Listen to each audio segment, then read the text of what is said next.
Join Gator great Shane Matthews every weekday as he brings you all you need to know about your Florida Gators, including news, analysis, and opinions with some of the biggest names in sports.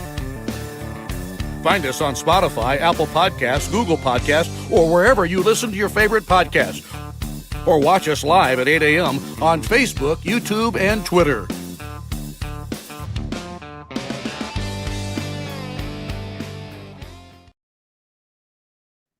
Good morning. It is Monday, and this is Matthews in the Morning coming to you from the International Diamond Center Studios, locations across the state of Florida and right there in Celebration Point in the heart of Gator Nation. Go check them out, International Diamond Center.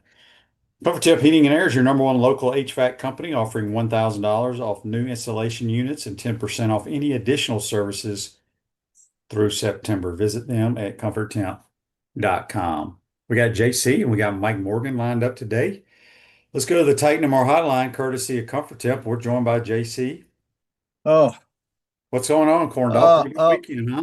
QB, man, where do you want to start? I don't know what. Let's start here. Let's start with golf. You want to start with golf? I like it. The Americans made a little run yesterday. Yes, I don't quite understand how if someone is sick or injured or whatever, they still get half a point. That makes no sense to me at all. They need to reevaluate that ruling. I agree they do. There's a lot of conversation about that, but we're also assuming that Harris English would have even gotten a half a point. But what I'm saying is, so they automatically got that half point. Yeah. Then the putt that Shane Lowry makes, we're still playing golf. No, it's true. But then, if Hovland had won, then Shane Lowry's putt wouldn't have mattered. So I agree. But if you cancel a match, nobody should get anything. Now listen, I'm not for that rule at all. I do think, though, a lot of conversation was had about the rule instead of two things that really stuck out to me. A, clearly Americans are better at individual match play, but there is no doubt the Europeans have the advantage in team play, and they dedicate 2 days to that instead of just one. So if the Americans just play a little better on Friday or Saturday, they wouldn't have had such a big deficit to overcome. And that, to me, was the story. The Europeans were a better team. The Americans certainly are better individual match play players, I think, because I think really when you line them up one by one, the Americans can match up with anybody on earth, and so can the PGA Tour. I kind of got a little tired of hearing about how the Live Tour had such an impact on this event. Yeah, John Rahm was great on one of the 3 days, but what would they have done without Rory McIlroy and Shane Lowry? So I think it wasn't surprising to me that the Europeans won. And I was really proud of the way the American team made it interesting, didn't quit, and showed some real emotion. After it was over, looking at Bryson DeChambeau in his post-match interview, and Scotty Scheffler looked like he was about to cry. He did cry. And it does mean that there was a little bit more to it than just getting paid to show up and be pretty and wear cool clothes. They wanted this thing, and it's a shame that they fell so far behind. It's too far to overcome. They almost did, though. And I think that's the thing I'll take away from it if I'm, loving on the American team. But the European team is who I picked. I wish I had lost the bet. Truly, I did. But I have to be agnostic when I do these things and look at who I think is going to win, and that's what happened. So we got a lot of people on here chiming in. Deanne on YouTube brought to you by Quality Plumbing. Why do they allow heckling at the Ryder Cup? Oh, that was appalling. Some of that behavior, those folks in Long Island, I would, unless they could have been traveling from the Southeast, JC. They threw drinks at Rory's wife, for God's sakes. She's an American. It's uncalled for. You don't go with the F word and say personal things this is not what golf's about. This is not. This is a boxing match or an MMA match broke out with the fans at a golf event, and that was embarrassing. I'm going to go in 2 years to Adair Manor, and I hope I don't get beer thrown at me, but I'm going to go. We'll see what happens. But I think it's wrong. The way those fans reacted, I think New Yorkers should be ashamed of how they reacted. Not all of them, but many of them. Right, but JC, how many people at that tournament, I don't know how many they allowed in, but how many of them do you think were from New York? Well, I don't know, but it's in Long Island and it's not easy to get to if you're not from there. I'll just say that because of all the traveling. I think most of them were from New York. I think Bethpage Black is a public golf course. Right. And so I think a lot of folks were local, but I'm They sure said to buy the tickets, and I don't think they're cheap. no, this was a big money grab, man. There's Yeah. no doubt about it. But they showed up and they turned out, and people love golf. I mean, they love golf. They love to stand there, watch a guy hit the ball. They won't see where it went, and then that'll be it. And then they have to wait 10 minutes for the next. Well, they're all majority of people that go to golf tournaments. This is a fact because I refuse to go to them because they're the only one I'll go to is the Masters. But I would say 90% of the people at a golf tournament may watch 10 shots the entire time. All they're there to do is drink and socialize. That's right. That's It's just right. like the people that go to the skybox at a football game. Yes. Ain't none of them watching the game. They might as well be in their kitchen at their house. There are some folks that will post up for 4 hours at a green and watch all that, but you're right. That's exactly what it is. And you know, they have this idol worship of what these people that they see on TV look like in person, and they just stare at them like, my God, look at Scotty Scheffler. and it's true. That's how it is. And here I am wearing a New York Yankees hat. Now, let's be clear. The Bronx ain't nowhere near Bethpage Black, just so you say. But the Bronx is a rough place too, man. It's a rough place. And what they're about to do in November is scary. But anyway, I'm just glad the Americans made a real run at it. And we'll see what happens in 2 years. I thought Bradley was better with the pairings on Sunday. That, you know, throwing Morikawa in English out there on Saturday morning was a big mistake. That was a big mistake. They had not played well on Friday, and you sticking them in the second tee time on Saturday. You got to get out to a fast start with your best players on Saturday morning when you're behind by 3 points. And I thought that was a mistake. Those guys bad coaching move. Apparently Facebook is not working today. So text from our text line. I don't know who this is from. Says, QB, your thoughts on Dabo versus Lane, proven national championship head coach versus great offensive-minded head coach who has won as a coordinator but not as a head coach. I'll take Lane. No comparison. I'll take Lane. No comparison. I'll take Lane. It's just there's Dabo won with two elite quarterbacks that were very rare, and that's the only reason Clemson won. And since you brought that up, go ahead. I screenshot this, JC. I like to get these little tidbits. Oh, yeah. Here's one for you. Okay. Where is it? I know I took a shot. Oh, yeah. Your man, Trinidad Chambliss. Oh, God. Listen to this stat, JC. Wow. First of all, people that have just tuned in, Trinidad is Division II quarterback from Ferris State University. Trinidad Chambliss is the first SEC player with 300 passing yards and 50 rushing yards in 3 consecutive games in the past 30 years. Think about that. 30 years. Isn't it amazing where if you look hard enough, you can find these diamonds in the rough that are out there. And so many get undiscovered. But when you know what you want, and obviously he does, you can get it. And he's had some really exciting players there at Mississippi. I've got Mississippi to win the SEC at 22.5 to 1. It probably won't happen, but the number was too good to pass up on a team that is going to be in the top quarter of this league, meaning the top 4. Yeah. And I think Mississippi was my best bet of the week. I love Mississippi at home. Ole Miss is just a fine program with rowdy fans that get loud, have a good time. They know how to do it before the game. And it's a college atmosphere, unmatched, really. It's a great win. I'm not an LSU lover. I don't think Brian Kelly. I think he's overrated.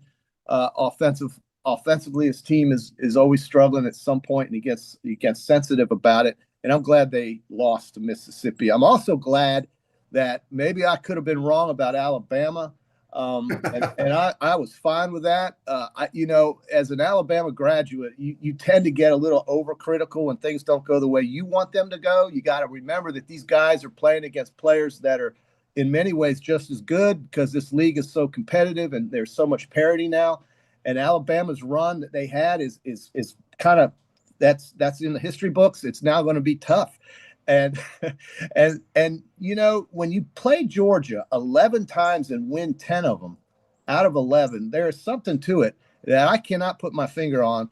but I did not think they would win that game. And that was a really an amazing night. Ty Simpson, I think, is somebody you can now look at as maybe having a long shot at big awards at the end of the year. And Alabama is going to be a factor if they play defense that way. So we'll see what happens. Here's another Ole Miss stat for you I thought was fascinating. Despite only playing in 3 games so far, Trinidad has more total yards than the following SEC quarterbacks: Gunnar Stockton, Ty Simpson, Garrett Nussmeier, Jackson Arnold, Marcel Reed, Lenore Sellers, Arch Manning, Blake Shapen, and DJ Lagway. Yes, glad you threw that last one in there. Well, I'm just going by what the stats say. So somebody mocked me for saying, and I get it. Maybe I was being a little too harsh for DJ needing to lose 30 pounds. Okay, maybe that's not realistic. But are you sure he weighs 250 pounds, QB? 247. That's close enough for me, dude. And that's just he's way too big. So here's what because people know that I follow Ole Miss a lot, but this past weekend was the first time I could sit down and watch the entire game. Here's what, and you go back to Lane's teams all at Ole Miss, because people talk about, what can he do with 5 stars? I don't know if he wants some 5 stars, because his skill guys, his skill guys remind me of Kerwin's skill guys, the way they evaluate and what they want. They've got guys that are quick as freaking cats, right? I mean, quick feet. They get great separation immediately. They don't need a bunch of big dude, and they got great ball skills. Their receivers have tremendous ball skills. They catch everything they get open. So anyway, I think he looks for a different type of athlete than some of these other people that want the 6'5", 210-pound wide, which you do want those, because you want your wide receiving core like a basketball team. But that's what I noticed the most, is the quickness of his skill guys. Yeah, Quidshon Junkins. Yeah, he had Junkins there before he went to Ohio State. It sounds like Junkins was like a 3-star out of Alabama. Yeah, it sounds like you are campaigning for Lane Kiffin. No, I mean, people know how I feel about it. Yes, they do. I think he's the best. He might. I mean, I still put Kirby up there, even though Kirby lost. Oh, Kirby's if Kirby great. and them make the 4th and 1, they win the game, right? That is true. I was going to ask you. Well, I mean, they had all the momentum. They did. If you had told me Alabama was going to go the second half without scoring, I would say they had lost. But I think taking the field goal there may not have been a bad idea, because they had all the momentum. That would have. It wasn't like Alabama was going down the field and scoring. You tie the game at that point, and you've got all the momentum. So that's either here or there. If he makes the 4th down, then you're right. He probably scores, and they could have gone on and won. And they dropped a ball that was a touchdown pass, and so did Alabama. Alabama dropped one too. The thing is that some teams just have your number, and I just don't know what else to say about it. You can't. I mean, 10 out of 11 QB, that's unheard of. Now, Kirby wasn't there for all of those games. A lot of that was Mark Richt, and he never won big games. So. But it really doesn't matter, because Georgia's going to make the playoffs. They are absolutely probably going to make the playoffs.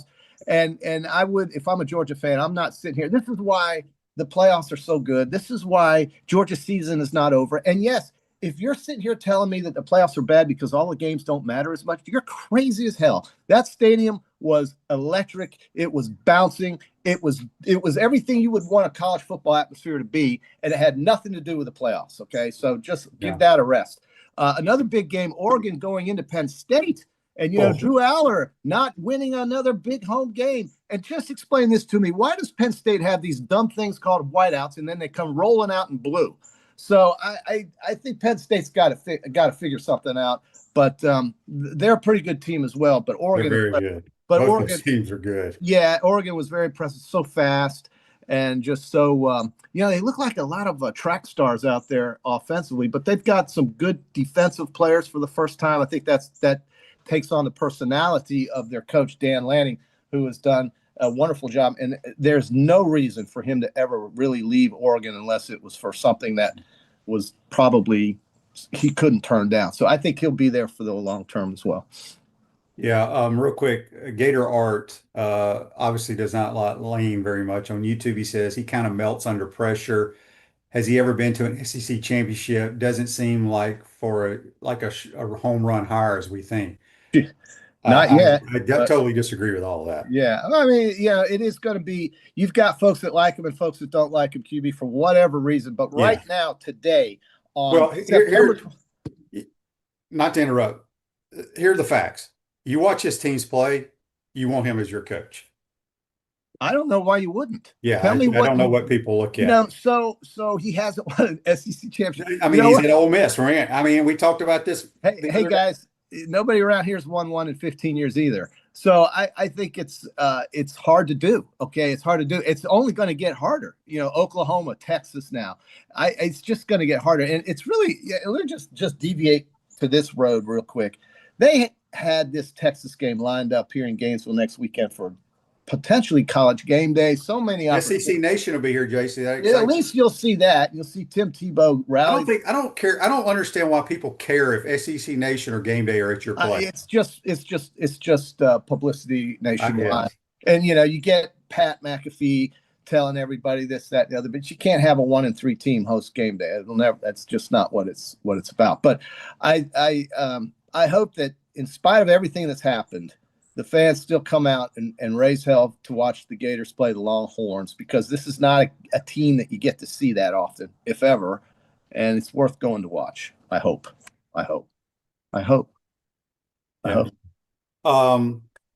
Electronics World Integration Design Special for Smart Home Automation and Entertainment. It's Gator season, y'all. Let Electronics World bring the Florida Gators, college football, and the NFL to your living room. Check them out, electronicsworld.com. JC, how'd we do on our Peachland Dental picks, by the way? You did much better than I did. By the way, Mississippi State. Oh, I feel so bad for them. That made me sad. That was the one downer, other than the Ryder Cup. Otherwise, I was thrilled with the NFL yesterday, by the way, QB. Jaguars going to San Francisco. Man. Frank Frangie's so excited right now. They should be. I think I don't follow the Jags, but I want to say the game they lost. Yeah. They gave it away, or they had a back. I can't remember what happened, but they should be undefeated. They could easily be undefeated, but they lost to they beat Houston. I'll come up with it in a minute, but it doesn't matter. They're 3-1. You got Kansas City on Monday night coming a week from today. I'll be there. But they go to San Francisco and win the game, and they really led throughout the game. You were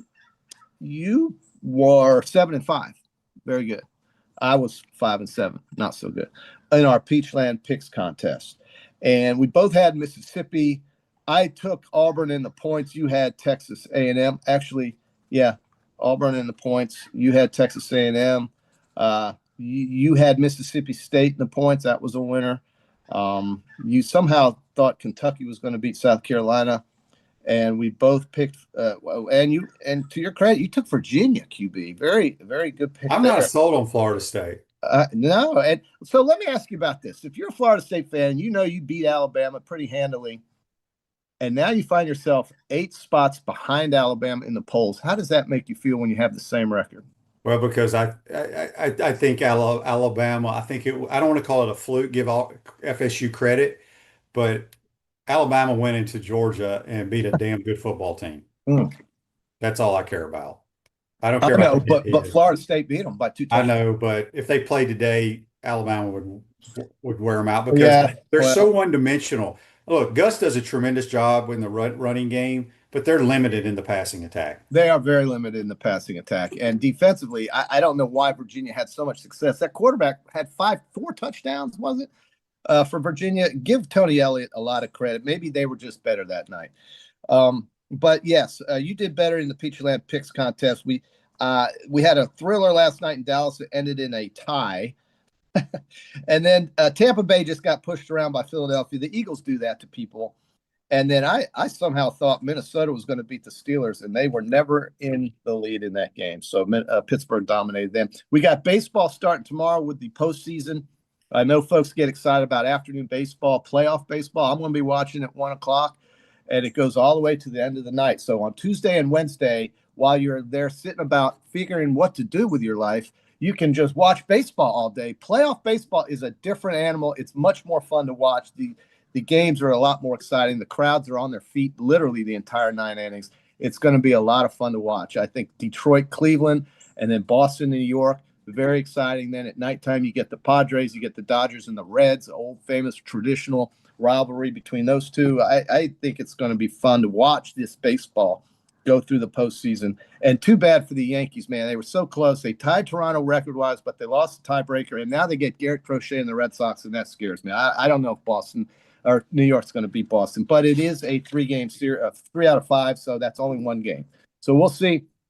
But they can't beat Garrett Crochet. So that's your baseball wrap up there. We got football tonight, and listen to this. The combined record for the games tonight, QB, I think is pretty pathetic. You've got every team on there except the Bengals, who may be the worst of the 4, with a losing record. You've got the Jets and the Dolphins, and you've got the Bengalis at Denver. That's tonight. Another doubleheader on Monday Night Football. I guess they were expecting Joe Burrow to play in this game, but he won't be. And I guess they made the schedule a long time ago. Yeah, that's right. And I guess they thought the Jets and the Dolphins somehow would be fun to watch. So that's going to happen tonight. Neither team has a win, I don't think. So, so that's Monday Night Football, okay? And then tomorrow it's all baseball until we get into Thursday night with the Rams and the 49ers. So a lot to look forward to. And then the weekend, of course, here in Gainesville is going to be live with Texas rolling in. Get to see that burnt orange come through campus. Get to see a lot of chaps and boots. Chaps and boots and hats. And, man, they're going to bring 10,000 fans are coming. It's going to be great. To Gainesville. It's going to be great. I mean, if you can get through stomaching the game, you're going to – and watching Florida's offense against that defense – then, you're going to have a good time watching, everybody that you haven't seen before roll into Gainesville and do this all day. And here's what you do. You go like that. Yeah. That's what you do. You may get fined. I think you get fined nowadays if you do it on the field. Some dumb shit. Send me the bill. See if it ever gets paid. Yeah. All right, real quick. Barone says on YouTube, brought to you by Quality Plumbing, Mizell got as many passes thrown his way at the game in Athens this week as he did in Miami. Like, he was suspended last week, Barone. I know what Bro's saying, though. He's frustrated that I get it. It's not big. Andy's question on Facebook Live, which is back up, brought to you by Mel Law, says, have you ever seen a field stormed as fast as Virginia fans did it? That was dangerous. That was dangerous. I don't think that's good, man. Those two the receiver and the defensive back were literally run over. They were stampeded. I don't know how obviously they came out alive, but that could have been really ugly. And I don't know. The University of Virginia has to get a better grip on that, dude. That's not right. I mean, how do you just think if that would have happened in the SEC? That was $500,000. Oh, probably more than that. If somebody gets hurt, there are lawsuits out the yin yang. Did you see what Lane said about?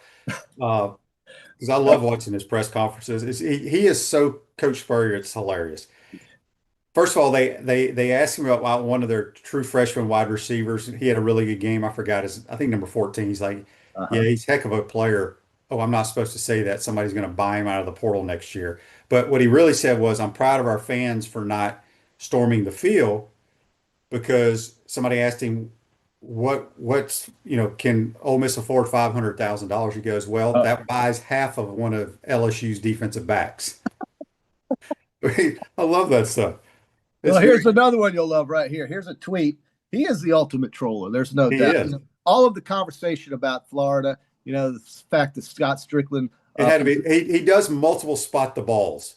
Okay, so you saw that. Well, there's a football right there. That's his house. And it says, spot the ball at Jackson Dart. There it is. Man, I don't know, dude. It's hilarious. But does anybody know why the presumption is that Scott Strickland does not like him? I have no idea. I don't know. Maybe Mike Morgan could fill us in on that. He might know. He might. But I would like to know what that presumption, where that originated from. Mike on Facebook Live, brought to you by Mel Law, says Kiffin is probably the only coach that can keep the core of our team together, and players will flock to play for him. But people need to remember, Kiffin may not want the players on our team. That's what people don't understand. That's right. But players will flock to play for him. I do know that. Well, I've heard a lot of your friends say, if Billy leaves, half the roster leaves. My response would be, well, that's normal. That doesn't matter, because that's normal. Whoever the next coach is will have the portal. We'll have his half the roster. Bring his player. I mean, it's just like, think about Kirk Cignetti. Majority of his team came from James Madison. That's right. Think about that. Yeah, and they go to the playoffs last year. Sure did. Yeah, and they won again. Big game at Iowa, won it. I mean, Indiana football, it's just kind of fun to see some of these new powers. And look, Duke goes in and blows out who they played this weekend. Who was it? It's at the top of my tongue. But just some of these teams that you just don't know or follow much really make. Illinois, big win over Southern Cal. Lincoln just doesn't play defense, bro. That's just a fact. He just doesn't.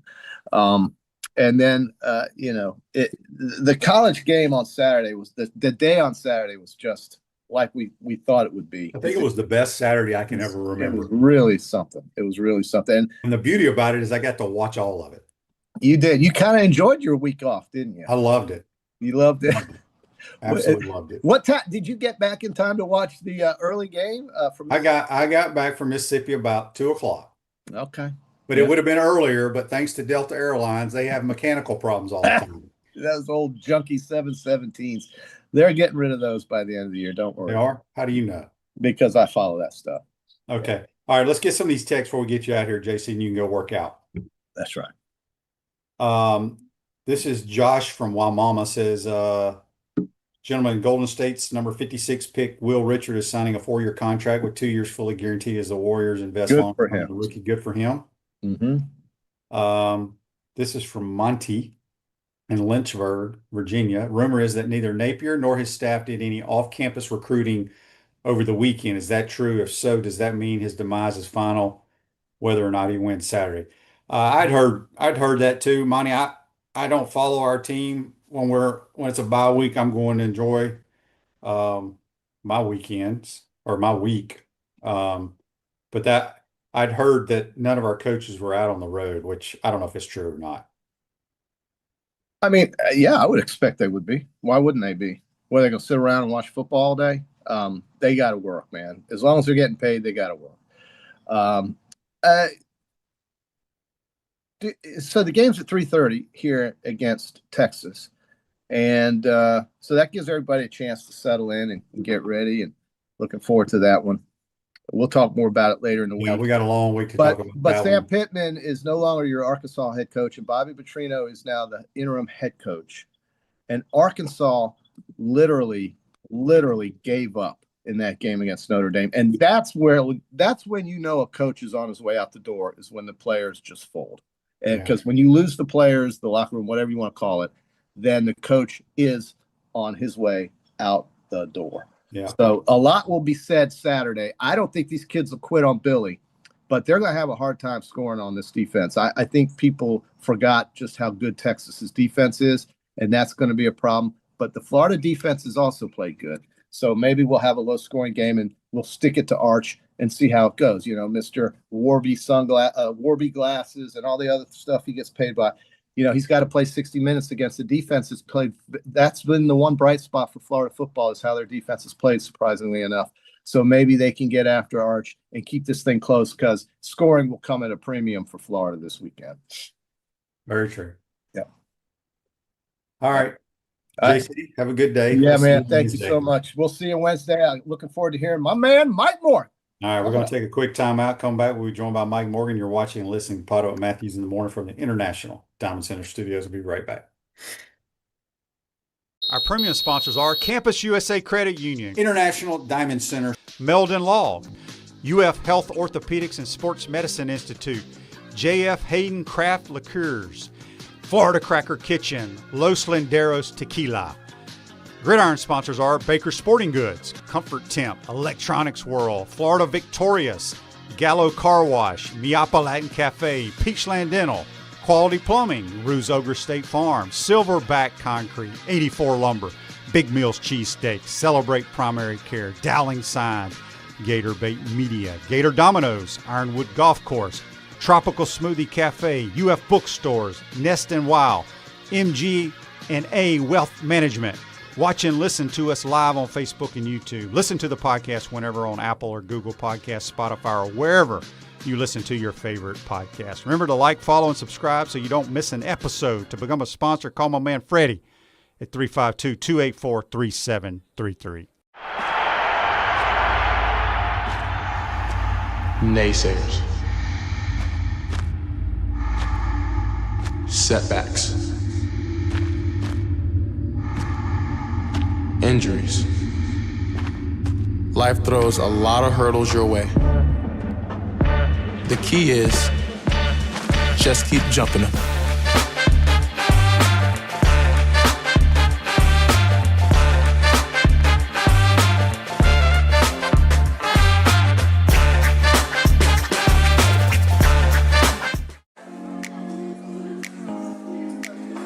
Coach, you know, it always impressed me how you beat Florida State to win the 1996 National Championship. And I was really impressed with your 06, 08, and 09 Gator teams. And the way you coached Danny to the Heisman Trophy. A lot like what you did with Tim Tebow. You know, you won more SEC championships than you lost home games at the Swamp. And you had plenty of super games in front of our Gator Nation. Yeah, there really is something special about the Swamp. I guess that's why we say about the Swamp, only the Gators get out alive. To the Swamp and the Gators, with the best beverage served at Spur's Gridiron Grill, 100% agave, Los Linderos tequila, aged in bourbon barrels for a smoother taste. I think you mean head beer coach, 1966 lager, a crisp, light, bodied lager for easy drinking. Nope. Los Linderos tequila, smooth enough to drink neat, bold enough to elevate a cocktail. 1966 lager, enjoyed on game days in the fall or whenever you need a winning cold brew. Los Linderos tequila. 1966 lager. Los Linderos. 1966 lager. Y'all stop bickering. Okay, you're both wrong anyway. The best thing Spurrier's Gridiron Grill offers are Jerry's famous chocolate chip cookies.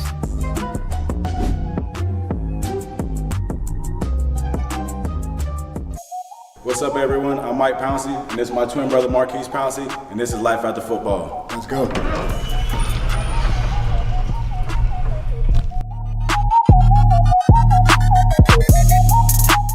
We are the owners of Tropical Distillery, and JF Hayden's is our liqueur brand. We have 5 different flavors: a mango, a lychee, an espresso, citrus, and key lime pie. We pride ourselves on not only being a Florida-made brand, but also a cocktail solution. With that being said, cheers and go Gators.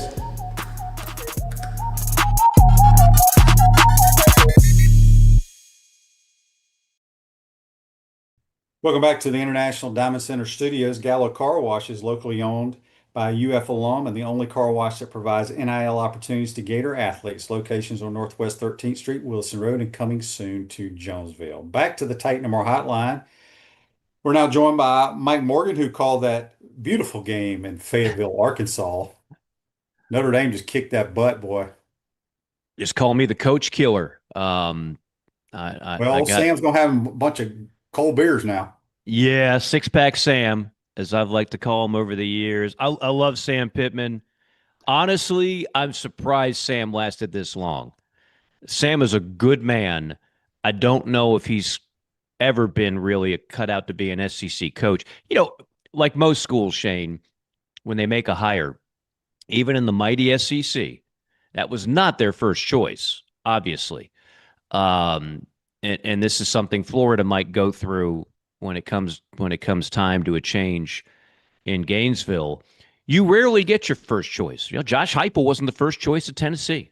Correct. Right? I mean, Alabama, Kalen DeBoer was not their first choice. With the exception of like Georgia getting Kirby Smart, that was their first choice. It rarely works out that way. But so they wound up with Sam, and I think most people thought it was never going to last. And then all of a sudden he comes out of the gate hot, right? He picks up victories early on. And it was like, oh, okay, this was a great hire. Screw you if you didn't like the hire. And then the last couple of years, he kind of just won just enough. It's funny. I get done with the game, and I'm racing to the airport. That's what I love about day games. I actually get to get out of town the day of the game, and I'm listening to the post-game show. And, of course, it's like a post-mortem. You know, they're going through the dead body, and they're debating whether or not – Sam had a weird buyout. You know, we all talk about buyouts now. We've all become, accountants. If they would have hung around and waited for him to lose a couple more games, somehow that would have been a cheaper buyout. I don't totally understand it. So they were debating whether or not Arkansas was going to wait a couple more games, take a couple more L's, and then fire him to save $3-4 million. But obviously they didn't. I watched 76,000 fans turn into about 25 at halftime. It was clear it was time. and you've got Petrino there waiting in the wings. It made sense, but you watch these things go down the way they do, Shane, and I never like seeing anybody get fired, especially a good man. But Sam will be an O-line coach somewhere next year, guaranteed. Yeah, for sure. Mike, I don't know if you got to see any since you were probably traveling. Did you get to see any of the Alabama Georgia game? Yeah, I watched it on the plane. That game never disappoints. Good Never. golly. I mean, it's phenomenal. It's just so good. And I laugh at the people that were saying, well, once you get an expanded playoff, that game won't mean anything. Yeah, tell that to the kids that competed. Tell that to the fans that were there. Tell that to the millions of people that watched it on television. You don't know what you're talking about. Once they line them up on Saturday, they're all in. This isn't like the Marlins playing the Texas Rangers in July and nobody cares. This is college football, and you only get 12 games a year. And it's such a well-played game. Kudos to Kalen DeBoer. Speaking of buyouts, you don't have to worry about his anymore. He's not going anywhere. He is a good football coach. He's now 2-0 against Kirby, and kudos to Alabama. Ty Simpson, I've been saying this for a couple weeks. I think it's kind of fallen on deaf ears because it's like, yeah, but it was Wisconsin. Yeah, but Ty Simpson's a good-looking player, Shane. Yeah, I agree. I mean, you're the quarterback guru. You watch these guys. What is there not to like about him? I like him a lot. That's the first time, with us, I've seen bits and pieces because, as you're calling games, you're traveling, you don't get to really sit down and watch. But I watched a lot of football this weekend. I was very impressed with him. He's got great composure. He's extremely accurate. He's a little more athletic than you might think. Mm-hmm. He can run around a little bit, but I thought Alabama had a good plan. And people are questioning the call on the 4th and 1 down there on the goal line. Should have Kirby kicked it? Right. If the guy doesn't blow up, I think they had a missed assignment on their right side of the offensive line, and they let a defensive lineman split them, makes a shoestring tackle. Georgia probably wins the game if they score there. So, it's a couple plays here or there, but it was a heck of a game. I do like Ty Simpson a lot. I want to get your thoughts. You probably didn't get to see much of the Ole Miss LSU game. No, that one I missed. I've But seen I the was highlights, telling obviously. earlier, I don't know if you knew this, and you may have seen it, but Trinidad Chambliss becomes Yeah. the first player in the last 30 years to Mm-hmm. throw for over 300 and rush for more than 50 yards in 3 consecutive games. Wow. First player in 30 years. Think about that. Yeah. Yeah. No, Not at Ole Miss. We're talking about, I guess that's in the country or either the SEC. I'm not sure, but right. pretty impressive. No, it's really impressive. His story is the best in college football so far. He was a count 'em, 0-star recruit at a high school in Michigan.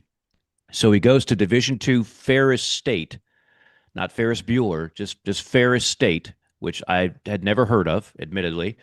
They win a Division II championship. He wins the equivalent of the Heisman Trophy in Division II. Ole Miss gets him strictly as a backup. You remember how hyped Austin Simmons was coming into this year. He had the big drive in the win against Georgia a year ago. I was actually at that game, and the optimism for him was incredible. And I know he's been banged up, but quite honestly, I think it's more now of a quarterback controversy. And I don't know if there is a controversy anymore. You can't take this kid out. You can't. He's been phenomenal. You think of the receivers they lost last year from Trey Harris on down. You think of the running backs they lost year, and it goes back to something you've been saying for years, Shane.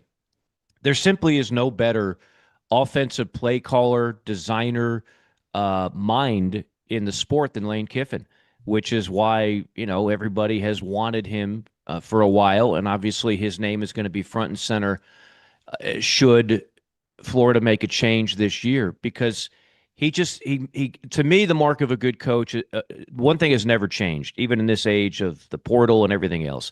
Who gets the most out of the talent that they have? And when we're just strictly talking offense here, the answer to me is still Lane Kiffin. Mm-hmm. Yeah, I agree. I was telling, because people talk about, like when I watched them, this is the first time I got to watch them play a whole game this year. They're skill guys. And again, they're wideouts and tight ends or whatever. I bet they're 2 and 3 stars maybe. But their ball skills, their quickness, their feet, the little things, I don't know who he recruits or how he recruits. You know, some coaches look at different things, but he recruits guys to his system. Mm-hmm. And I was really impressed with their wide receivers more than anything. Yeah. Obviously, the quarterback. But here's the other thing, too. They're playing great defense. You know, they Yeah. got after Nussmeier with a three-man rush almost the entire game. Entire game. We got to talk about this, Shane. We got to talk about what the hell's going on with Garrett Nussmeier. Well, you know, somebody asked, do I still like Garrett Nussmeier? Absolutely, I do. I saw some clips on Twitter, you know, I think it was some LSU fans showing him throwing the football last year Mm-hmm. out of the pocket compared to this year. I wish I could find it, but his stride, his left foot, he is not like planting and driving. Now you plant off your back foot, but your left foot still has a lot to do with throwing the football. It's like he's almost like not putting any pressure on it and like jumping. It's weird to describe, but I don't know. Yeah. I know he has that patella tendon issue. I don't know Mm-hmm. which knee it's in, but you could tell there's something in his lower body bothering him. He doesn't look right. No. He does not. He's throwing the football and it's not coming out the way it did last year at all. And that's why I think a lot of people are speculating what you just talked about, that he is hurt. You know, wouldn't be the first time in history that a highly hyped quarterback regressed sophomore to junior, junior to senior. It does happen from time to time, but his regression this year, it's palpable. I mean, it just pops off the tape. And this is a guy that I know for me, I would have had as the top quarterback in the SEC, but he hadn't played like it. No, he's played terrible. And so when I'll say this again, the biggest story this year in the SEC, I've never seen anything like this. The most hyped up quarterbacks coming into the year were who? Nussmeier, Sellers, Lagway, Arch. and Arch Manning. Those four were clearly everybody's top guys in the league, if not the country. Now, some people were also high on the tier based on what he did at Washington State, but there was always that level of, yeah, but who did he really play? I don't know if his game will translate, yada, yada, yada. And of course, he's hurt right now, but he was playing outstanding before the injury. But those top four guys, are any of them having a great year? Mm-mm. I mean, we were talking about Heisman Trophy candidates. None of them are going to sniff the Heisman Trophy, right? And meanwhile, it's the guys that people were writing off. It was Joey Aguilar. People talked like he was trash. Ty Simpson. Ty Simpson will lose the job to that five-star freshman by the middle of the season. That's what people were saying. And, I mean, Gunnar Stockton's overrated. Like, all these guys that were garbage are actually leading the league. Diego Pavia, yeah, he did it last year, but what's he going to do this year? Well, he's still winning. He's still making winning plays and throwing 5 touchdown passes. I think it's the most topsy-turvy SEC quarterback year that I can recall. Yeah, it's very interesting. Baron71 on YouTube brought to you by Quad Pun says, QB and Mike, what changes would you implement for Florida in preparation for Texas? Where do you start?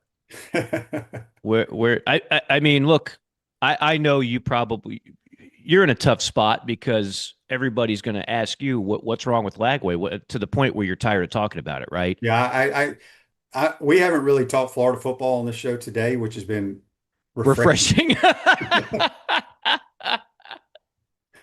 Oh, well, you're probably going to have to this week, Shane. It's unavoidable. Right. As much as people love to hear you and JC chop up golf, at some point you're going to have to break this Gator team down and this game down. Look, I think it's a fascinating game in that, again, Lagway and Arch, neither one of them has been what we thought they would be at the beginning of the year, at least not what I thought. And who outperforms the other? Because, Texas, I would say, has an edge in overall talent top to bottom, but I don't know if it's that big of an edge. I mean, Florida's played some salty defense now. They got athletes, and I refuse to believe Florida does not have some talent on offense. We know they got a stud running back at bare minimum. maybe better than any running back Texas has. So you'd like to think that this is a winnable game, and yet I didn't see what the point spread was. What was it? Texas by? I think somebody said Texas is a little over 7-point favorite, I think. Okay. I mean, I don't know. I'd like to think that this is a game that Florida's certainly at home capable of winning, but obviously you're going to have to play just better football than what you've had. You're going to need to get turnovers for sure. Yeah. Chris from Cottondale on the Titan Lamar text line says, what do you think about the Lane documentary? Also about his post-game comments about going to LSU next year. Do you still believe he comes to UF if the opportunity arises, regardless if he's in the playoffs or not? I don't know what his comments about going to LSU next year meant.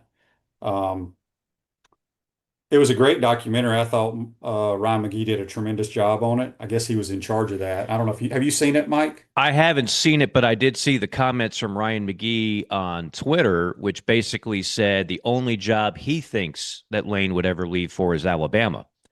Now, ordinarily, I'd see and I know Ryan McGee. I've had him on my podcast. I like Ryan, but that means nothing to me, honestly. Lane Kiffin's not going to say, yeah, I'm also very in.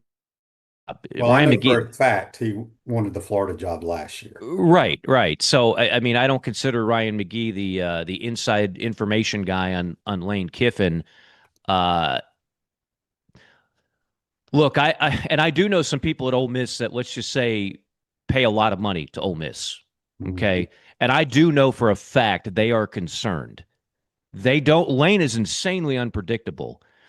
And while they know he loves Ole Miss and he's very comfortable at Ole Miss, there is a level of insecurity there that if Florida comes knocking, it won't come down to money because both these schools have plenty of money. You offer $10 million, I'll offer 10.5. You offer 11, I'll offer 11.5. We could just do that back and forth, back and forth. Florida and Ole Miss are not going to lose Lane Kiffin's services based on pure cash. It really comes down to where would he rather be? Where would he be happier? And I don't know the answer to that question. And who knows? Maybe there's days where Lane wakes up on the left side of the pillow and says, I want to be in Oxford the rest of my life. And then one day he wakes up on the right side of the pillow and says, you know what? Gainesville's a unique challenge, and that's a place where I actually think I can do more than just what I'm doing here at Ole Miss. I don't know the answer to that.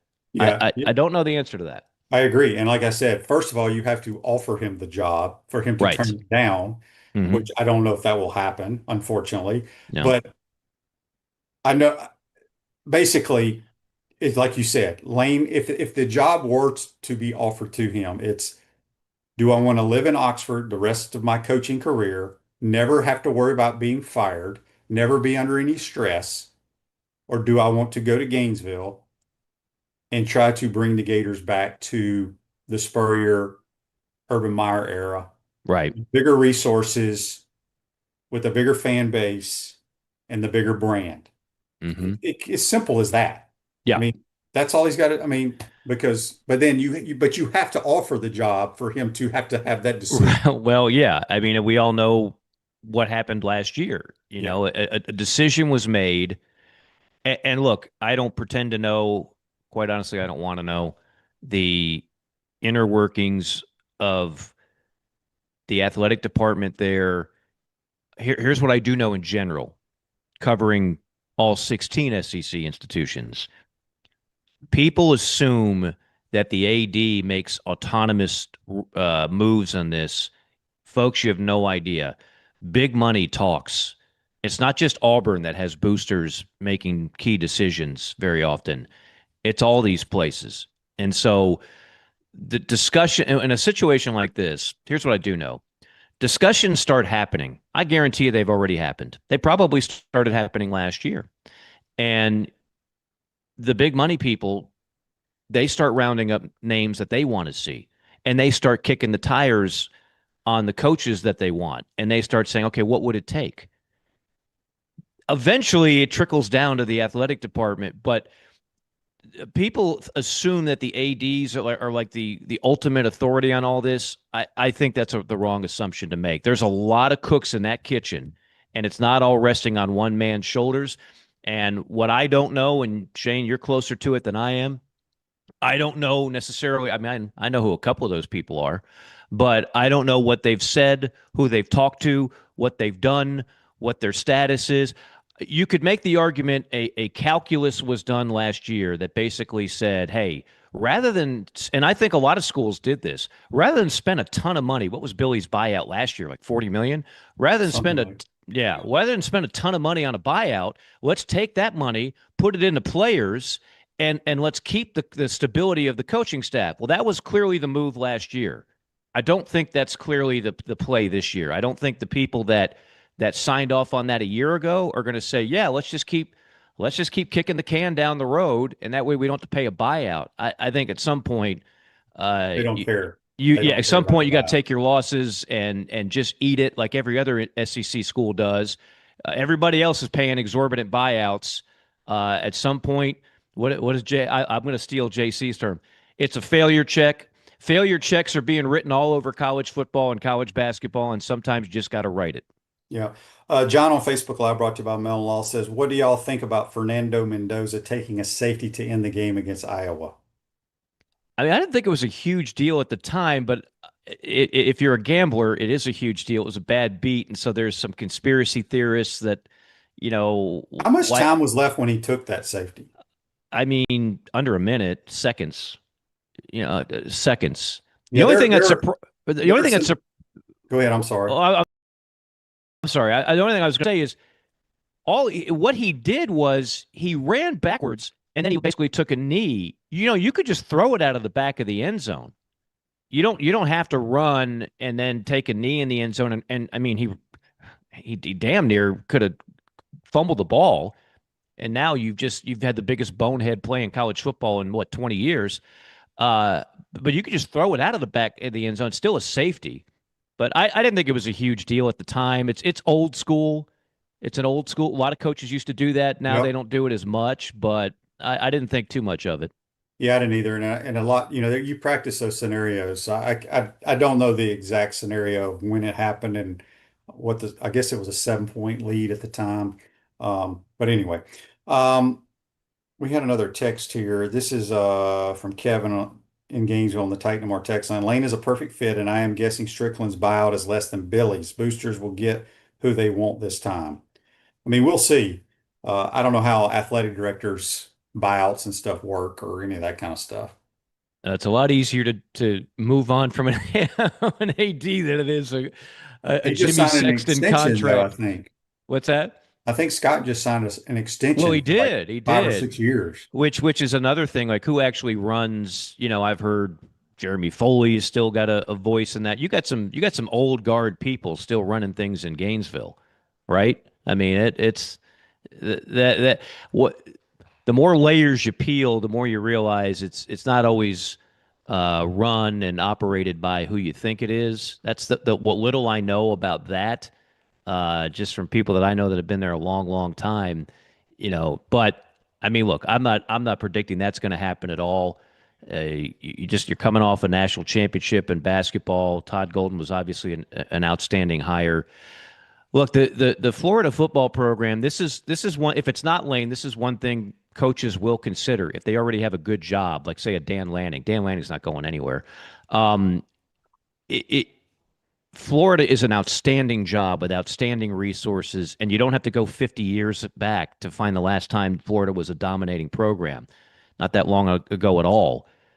But when you look at how long the coach has lasted there, the average amount of time post-Urban Meyer, what is it, Shane? 3-4 years? Pretty much, yeah. And then they're looking at Dan Mullen, who did some good things, and he got whacked. And so one thing I always talk about with coaches when they're considering jobs is they're not all as confident and cocky as Lane Kiffin. A lot of them are like, well, shoot, yeah, I think a lot of my ability, but I don't want to go to a place where no other coach has made it in the last 20 years. You know what? I'll take the path of least resistance, and I'll stay where I'm at, or I'll go to a job where they appreciate me more and they're not going to fire me in 3.5 years. That comes into play. Very true. Mike, good stuff as always. Enjoy your call on Florida State, Miami. Let everybody know how they can listen to that. Sure. You got your podcast going this week? Yeah, JC and Morgan every Tuesday morning. You can catch us on everything, just like here, Facebook, YouTube, Twitter, all that good stuff. I have a lot of Florida fans that do listen to that. We love hearing from you on that. And then Elite Media Network is the national game of the week. We're on every streaming platform, including iHeart and TuneIn. It's not behind a paywall. It's free. You can go to EliteMediaNetwork.com for the schedule. And now we're also on several affiliates throughout the country and hopefully one near you. Good stuff, man. We'll talk to you next week, my man. Always enjoy it, Shane. Thank you. Yep. Mike Morgan, join us on the Titan More Hotline, courtesy of Comfort Temp. UF Health Orthopedics and Sports Medicine. Injuries occur whenever and however, and it's never convenient for sprains, strains, and minor fractures. UF Health Orthocare makes it convenient for you 7 days a week, and walk-ins are welcome. Have a great day, folks. We'll see you here tomorrow. Take care.